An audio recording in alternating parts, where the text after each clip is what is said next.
I put this story somewhere around when I was in middle school, I believe. It was nearing the end of summer, soon to be going back to school. My second cousin had gotten a new apartment. 2-story, 2-bedroom, 1 bathroom, big kitchen, and a big living room. At the time, it was perfect for her. Her at the time boyfriend, now husband, and her 1 child.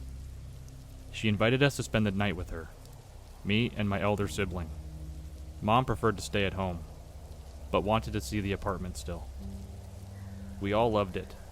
Nice complex, right by the school. A few bad neighbors, but meh. Loved it for my cousin, nonetheless. And she was happy to have it. The neighborhood kids saw us while my mom and cousin were talking, spoiling my cousin's child, who was still a baby. Me and my sister talked with the kids. Toys, games, where from, etc. One older kid looked behind us to the apartment, chuckling. "I can't believe y'all moved in here. Man, I remember when that old lady..." My cousin immediately walked over, cutting the boy off, and told the kids it was time to leave. They did. We said goodbye to our mom, and we went inside. It was just me, my elder sibling, my cousin, and her baby now. By then, I forgot what the boy was saying, because we started playing video games, playing with the baby. All good things. That night is when crap got started. It was quiet, eerily so. The TV was on, but it was muted. My cousin was asleep in her bed with her baby, while me and my sibling slept on the floor with some blankets and sheets. Something woke me up, and I looked around to find nothing out of place. Everyone was still asleep. So, what woke me up? I stretch out, curl on my side to go back to sleep, when I hear it.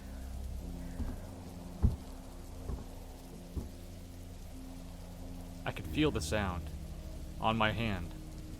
One of my hands was touching the hardwood floor, and I could feel a bit of the vibrations due to how thin the blankets were.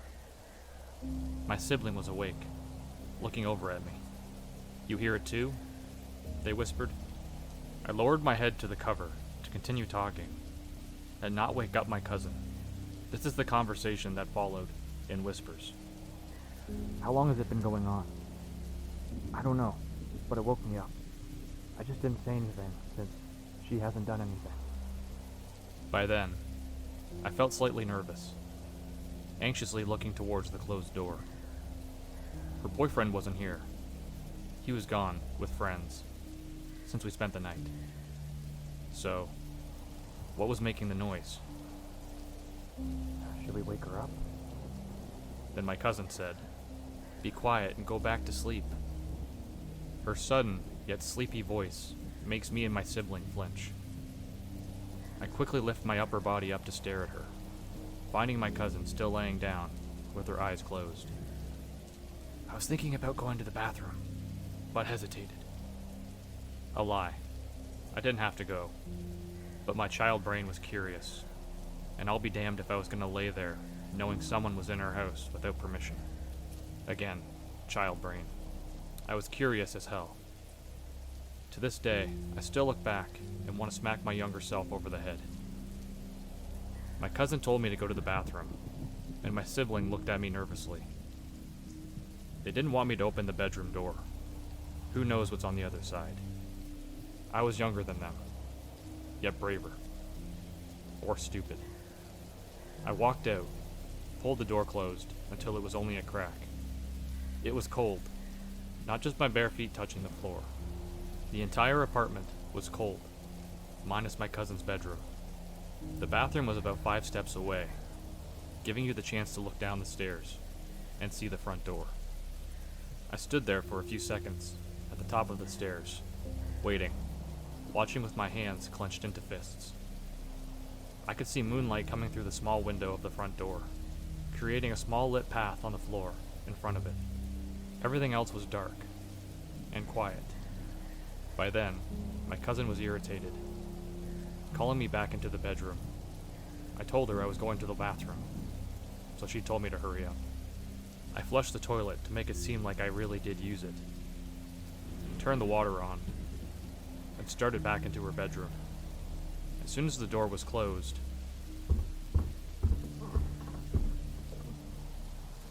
now I knew what the sound was.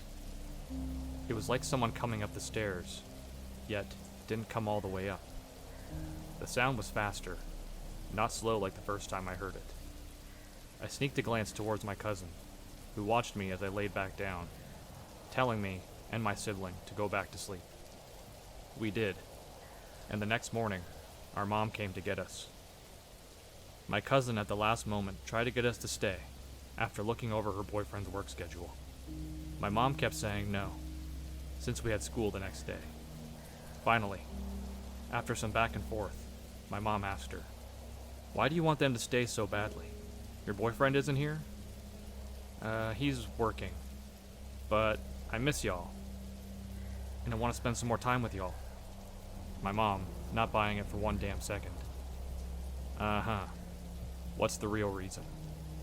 My cousin, visibly anxious, replies, nothing. I just... Firmly, my mom says my cousin's name, and my cousin replies, "An old lady died in there. They found her at the bottom, in her nightgown. She didn't fall, though. It seemed like she died going up the stairs. I heard someone died in this neighborhood. I remember seeing the ambulance when I drove by one time on my way to work. But I didn't know it was my apartment." My mom immediately shook her head, saying me and my sister weren't coming back, and that neither was she. Nobody wanted to stay in that apartment. Not my aunt, not my cousin's sister, not even the boyfriend. He wanted them all to move out, but my cousin was happy to have her own apartment. He took overtime, so he wouldn't be there at the apartment for very long. It wasn't but a few days later, my cousin fully moved out, and into another apartment in a different neighborhood. In the years later, another family member moved into that neighborhood. I remember looking towards the apartment. It looked empty, like it has been for a while. When I asked the family member about the apartment, he laughed, saying, "Nobody want to live in there. Everyone who lived or lives here says it's haunted." I stayed silent, only nodding slowly. The noise we heard while staying with my cousin were footsteps. Always sounded near the bottom of the steps. I stopped thinking about it. But now that I'm typing this out, I wonder, was it the old lady who was haunting the apartment? Why? Is she still there? Maybe one day, I'll drive through the neighborhood. Maybe things have changed these last few years.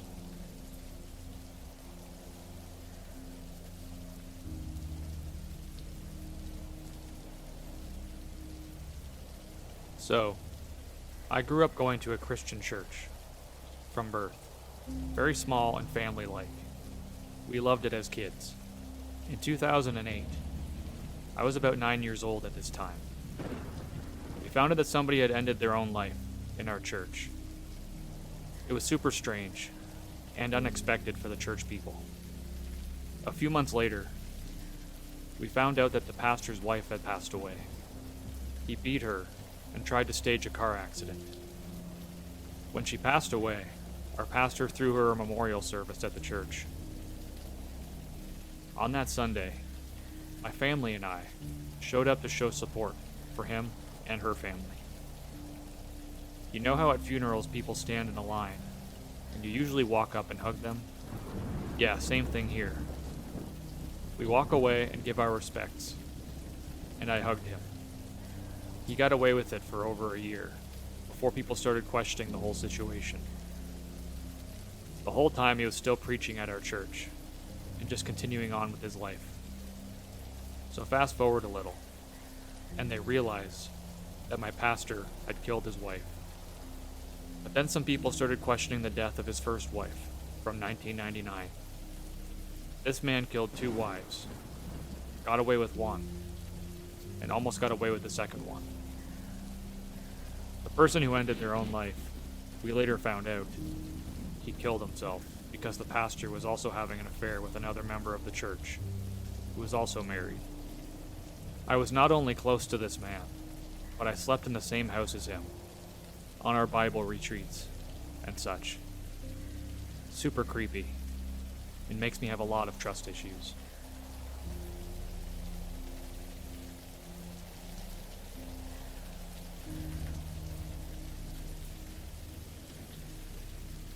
I was maybe 8, which would make my sister 12.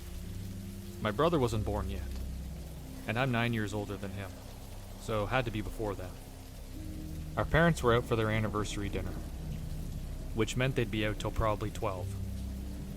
My sister was very responsible and capable in babysitting me. I didn't find out till years later, but apparently my parents warned my sister that her grandma, my dad's mom, was manic depressive, which is old-timey talk for bipolar. They told her she was mad at my dad for holding some boundary with her, and to not let her in, or even respond to her if she came by the house. Of course none of this was communicated to me. How could you tell an 8-year-old something like that? Anyway, a couple hours into the evening, we hear a knock on the door. My sister immediately shushes me and holds her finger over her lips. Robbie, I know you're in there. Robbie, come open the door. I remember it like it was yesterday. I could tell it was my grandma, but I could also tell that something wasn't right. My sister moves us to the hallway, where we sit quietly out of sight of any windows. Grandma keeps pounding on the door, demanding my dad let her in. Then it goes quiet for a while. I start to relax a bit. Of course, that doesn't last.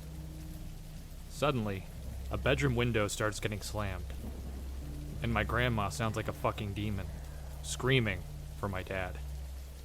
I've never heard such anger since. She moves across the whole house, pounding on every window. If she wasn't so old, she would have surely broken a window with the absolute fury she was exuding. Then it goes quiet again. But now I know better than to relax. We are just huddled together in the hallway, in complete silence. I'm shaking like a leaf, and so is my sister. This grandma had played games with my sister to hurt my parents in the past, such as taking her to the mall and going to the register with some jewelry, and then saying, "Never mind," or buying the same jewelry for our cousin. Seriously twisted shit. As I'm typing this, I'm thinking I need to talk to my therapist about it now. So it's been quiet for a while. We hear Grandma putting on this sweet, sweet voice, and directly addressing us, and trying to coax us with candy to open the door. She always had a shit ton of candy around, since she was also a diabetic in serious denial. This was the most surreal experience, as she had just sounded like Satan himself, and now she sounded like a sweet old granny again. She almost got me. Thankfully, my sister was wise beyond her years, and held me tightly. Thankfully, my sister was wise beyond her years, and held me tightly. Finally, it's quiet for about an hour, and my sister says it's time for bed. My bedroom faced the backyard, which had a pool and a high wall, beyond which was a vast empty field, with an old railroad track through it. I was used to hearing coyotes, foxes, and other animals outside. Right as I'm winding down to fall asleep, the absolute loudest scratching on my window starts, as if fucking Freddy Krueger himself was trying to haunt my dreams. I could see the silhouette of my grandma in the moonlight, as it was a full moon that night. I haven't thought about this in years, and my hair is standing at full attention on my neck as I'm typing this. No other windows got scratched that night. Just mine. Then, it was over. I woke up the next day, and my sister was telling our parents all about it. I couldn't even be in the room while it was being discussed. A few weeks later, she died from an E. coli infection. She died like Elvis, on the toilet. At her viewing, they put on one of her classic flowy blouses, and there was a breeze that lifted it up a bit, causing one of my cousins to shout, "She's alive!" and run away. After the funeral, I told my mom and dad that I was glad she was gone. And according to my mom, I said, "Grandma really stressed me out." She later told me no child of my age at the time should have to say their grandma stressed them out. Oh, Mom, she did more than stress me out. She terrified me more than any horror film, or scary story, or freaky night in the woods ever could. And I had plenty of those with my dad, who was an absolute wild mountain man. Both my parents are gone now, and I wish I would have told them about my experience that night.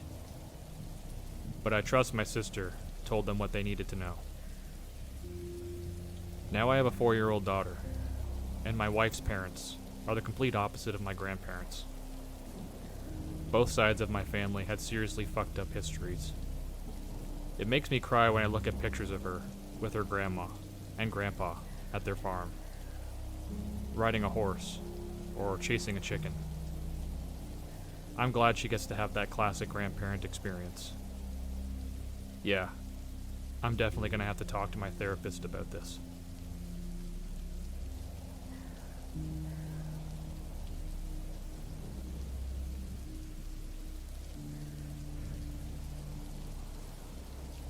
Quick disclaimer.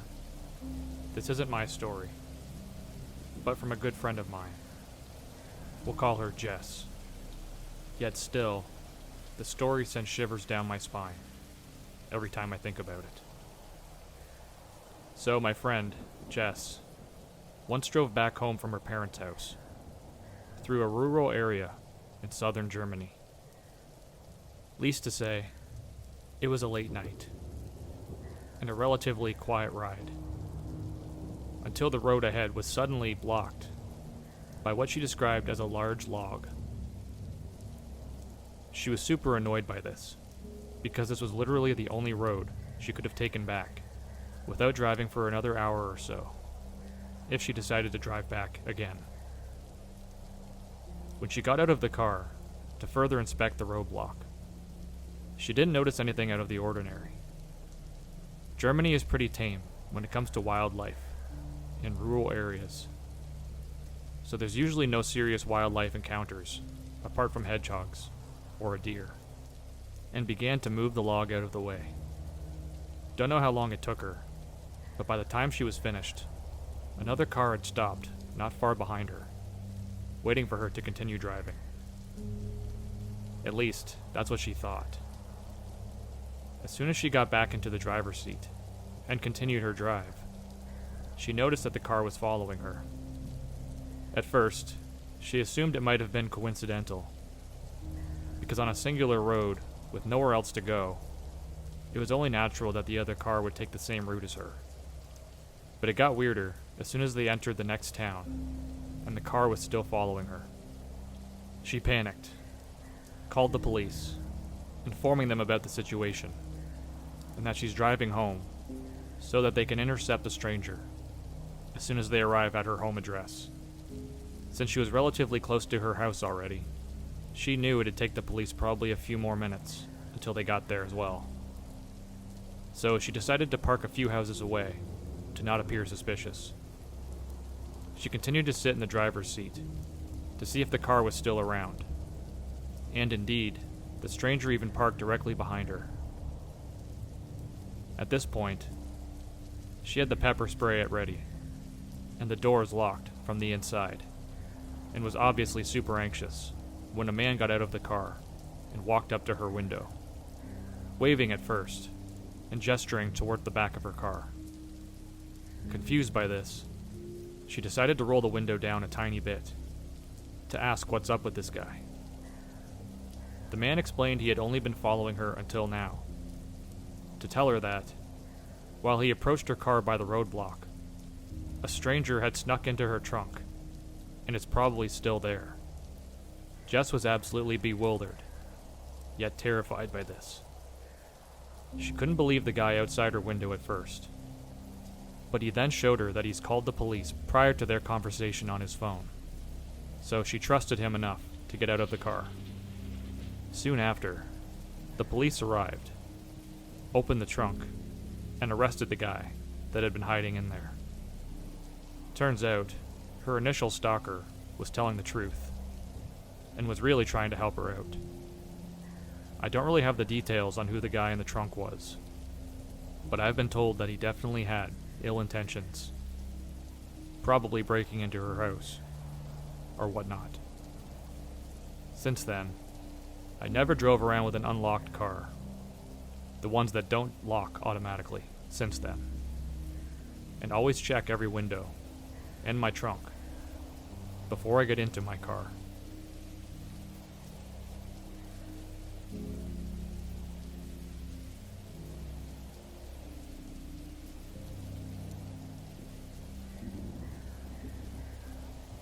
My parents got married while still in high school.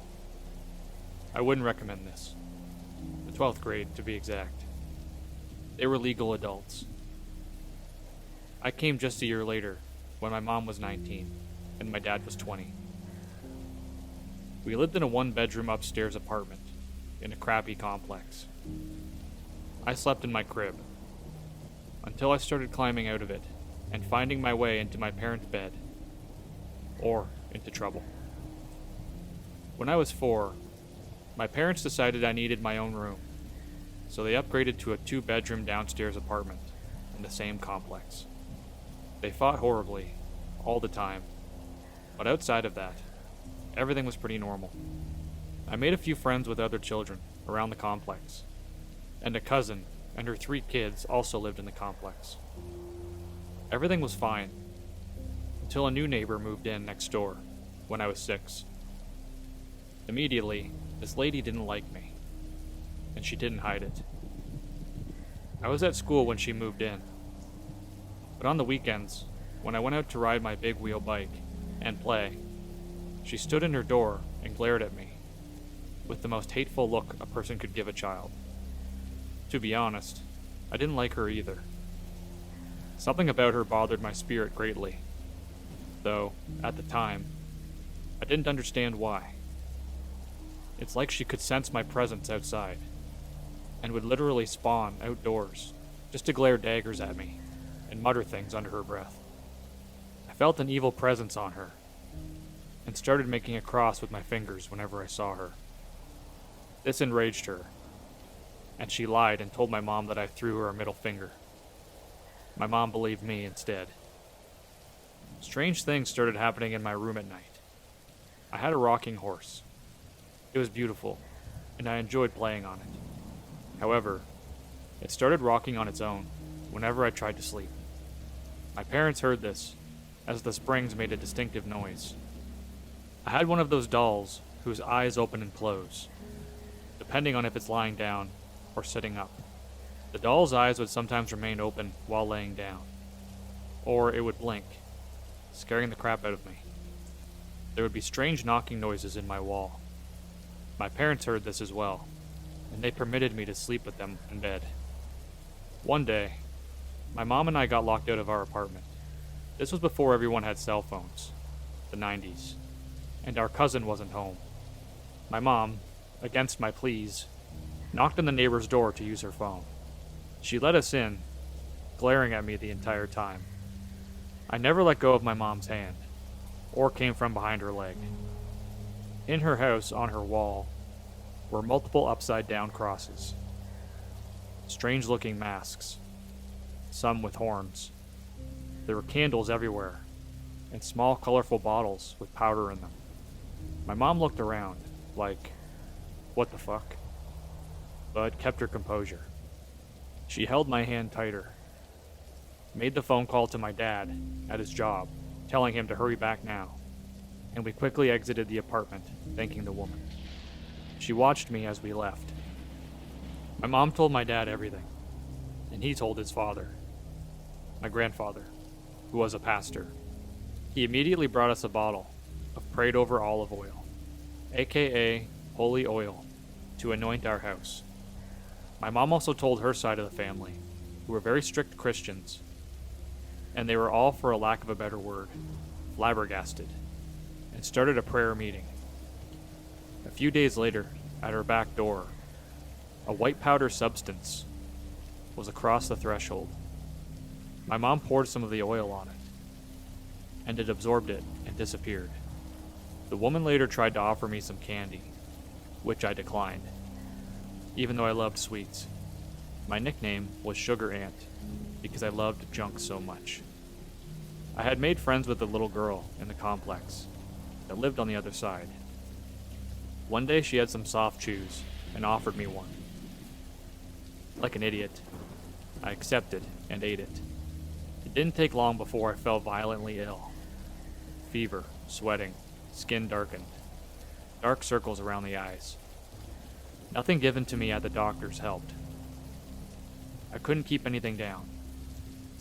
On intuition, my mom asked if I accepted or ate anything from anyone, and I confessed to accepting candy from a friend. She asked around and found out the girl was the granddaughter of our next door neighbor. My dad called over my grandfather, and my mom her family. They anointed me with holy oil and made a prayer circle around me, and started speaking in tongues. I was in and out of consciousness. My grandfather lifted me up and made me drink some of the oil. I remember it burning my throat. Suddenly, I had to throw up.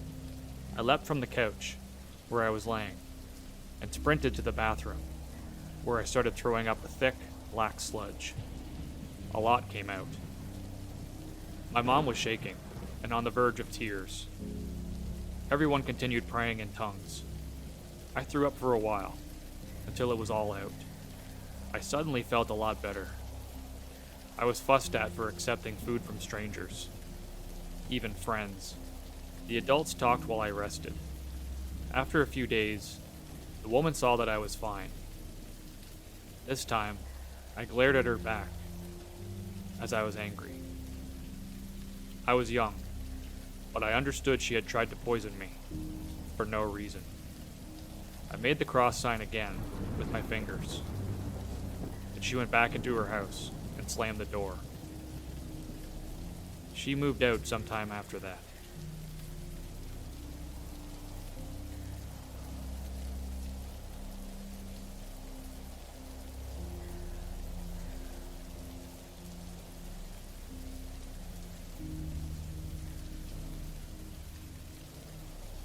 Last night, while I was sleeping, something woke me up.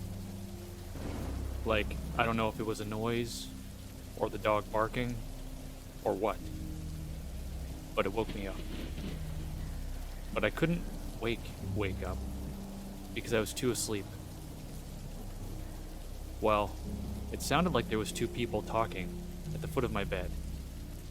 So I leaned up on an elbow, and could barely open my eyes again, because I was too asleep. I didn't see anyone, and so I laid back down and went back to sleep. Well, when I came downstairs this morning, the front door was open, wide open. I was in a hurry, because I had an interview this morning, so I shut it and moved on. After I got home from the interview, I cleaned most of the house and didn't see anything. But I just sat down to eat something and started thinking about the whole thing. What really has me upset is that I have been good about locking the deadbolts when I go to bed. But maybe I didn't last night. And Finn, my dog, maybe he opened the door. I don't know. But it has me freaked out. Also, I usually sleep through the dog barking, because he does it every day when the mailman goes by, or when the kids come home from school. I don't know why I went back to sleep, or why I didn't think about it all day, until I sat down to eat.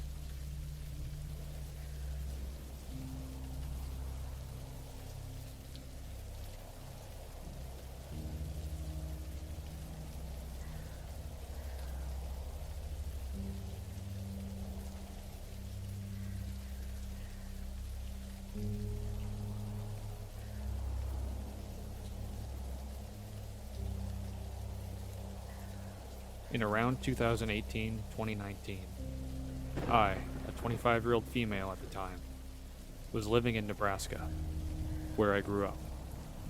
I lived in the largest city in Nebraska, but it was still essentially surrounded by corn and wheat fields. The city was expanding, so rich folks started building huge houses with giant properties on the edge of town as things proceeded to grow. All of that being said, I had a good friend whose parents' house was one of those big ones, right on the blurring line between the fields and the city. My friends and I were constantly hanging out at his place because it was fun. They had tons of property to ride 4x4s on, a hot tub, a huge living room for us to watch sports, and have reality TV binge sessions, etc. Plus, his parents were super cool, and we could drink out there as long as we stayed at the house. It was tons of fun, even though I was, and still am, scared of the dark. So I would just not go outside after a certain time, because there was a little lightning, and the nearest neighbor was about a mile away. I always felt a weird energy driving to and from his place, if it was late at night, but never had anything happen. Until one night.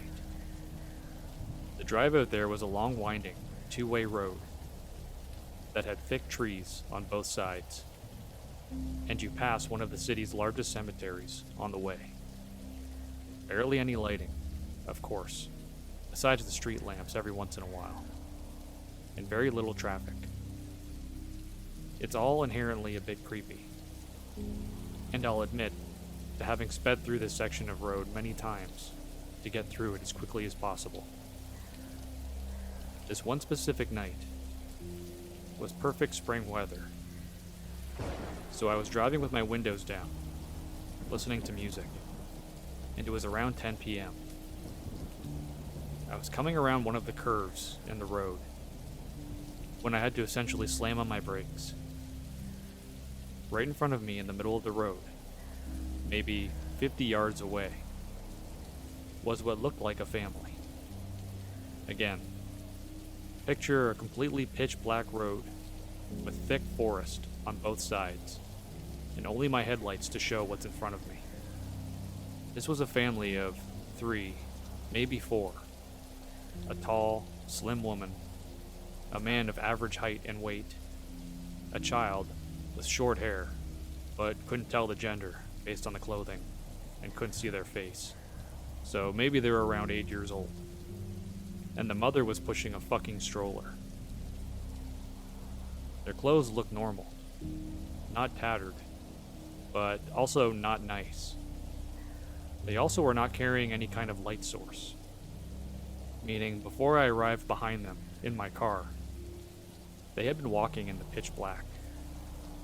They were all facing away from me, walking completely silently, in the middle of the street, the same direction that I was heading. I had turned my music down to hear if they were speaking, had music playing, etc. They didn't. The hairs on my arms immediately stood up. I came to a stop in the road behind them, obviously, and just sat there for a moment to let them move. They seemed to be completely unaffected by me, and didn't even turn their heads slightly, nor did they attempt to move out of my way. I literally thought that I was going insane, or that I was dreaming. It was so surreal. Before I really had time to fully process and register what I was seeing, and how truly strange it was, they all, at the same time, stopped walking, and very slowly turned to face my car. This scared the absolute shit out of me. I honestly didn't even give myself enough time to look at their faces as they turned. I immediately threw my car in reverse and sent it backwards for probably a full 20 seconds before flipping a U-turn, nearly running myself off the road and booking it in the other direction. The only thing I remember noticing is that the stroller looked completely empty. This was the part that sticks in my mind the most. I've never felt terror like that in my life. I checked my rearview mirror probably 1,000 times before getting to a main road and never saw a glimpse of them. In fact, I never saw a glimpse of them ever again. I tried asking my friend and his family about it, only to essentially feel like I was insane because of the way they looked at me. Every time I tell this story, I get one of 3 reactions. They immediately think I'm fucking cuckoo, think I'm lying, or have had something sort of similar happen to them. I really don't care if no one believes me, honestly. It was, and still is, the creepiest thing to ever happen to me. I think about it all the time. It was either some weird-ass family trying to scare the shit out of someone, a distraction for an attempted robbery, assault, etc., or it was something more sinister. I'm going to tell myself, for probably the rest of my life, that it was the first option.